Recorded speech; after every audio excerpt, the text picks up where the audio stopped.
Alright, response to Pyro on the Drake equation. Oh, camera's not working right. Anyway, yeah, look, let's not quit arguing back and forth about how stupid the equation is. I mean, the point is people have used the equation in the past to justify phantasmagorical bibble-babble about all kinds of, fantasy adventures. And even you talk this way about life in the universe and blah, blah, blah. And you do talk about like it's presumptively exists. And the Drake equation was basically used to somehow, oh, well, look, we can fill in these numbers with complete bullshit and make up some kind of story just because there's a zillion gazillion stars that there must be life in the universe. Blah, blah, blah, blah, blah. And yes, and I said quite clearly in my video that I wasn't saying there wasn't an infinite number of variables. I was just saying that the main variables you could probably run across maybe 19 or 35. It's an arbitrary number. It just comes down to how you frame the next limitation, reaching the next objective. We could establish that bipededness is a key factor in acquiring intelligence, and so then we could use that to abstract, but whatever, it doesn't matter.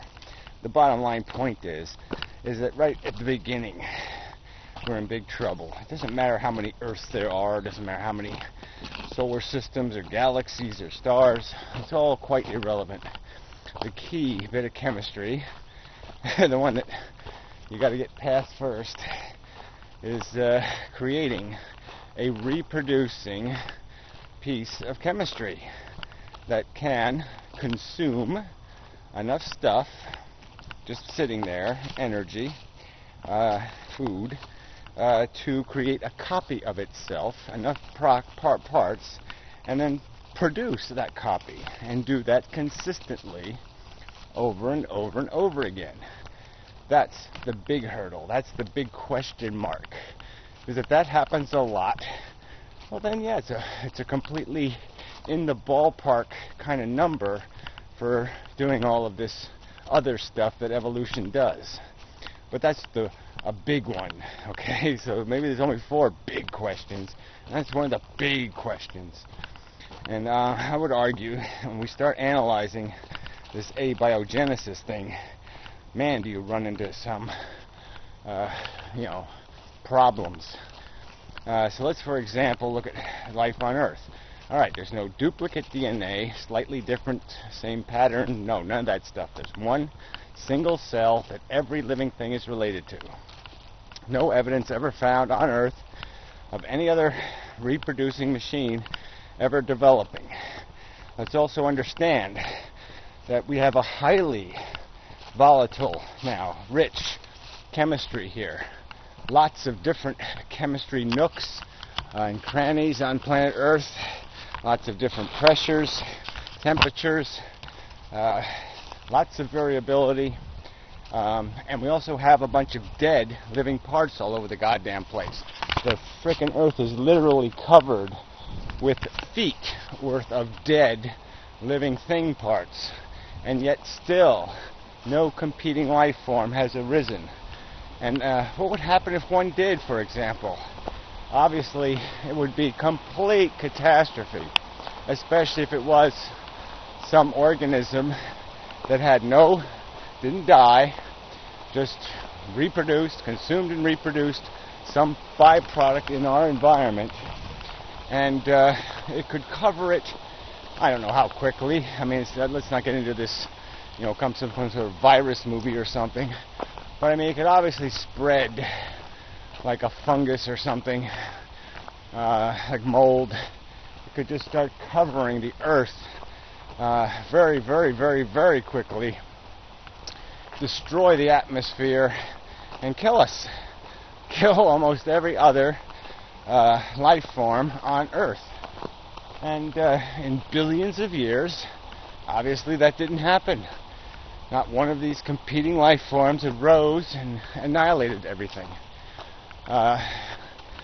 So that's got to give one pause to say, okay, so even though there's a ton of car parts, so to speak, if we used a car analogy, There's a ton everywhere you look.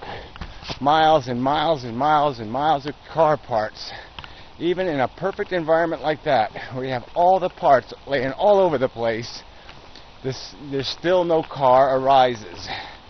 So obviously that car that nature made in that stupid chemistry one day is spectacularly rare.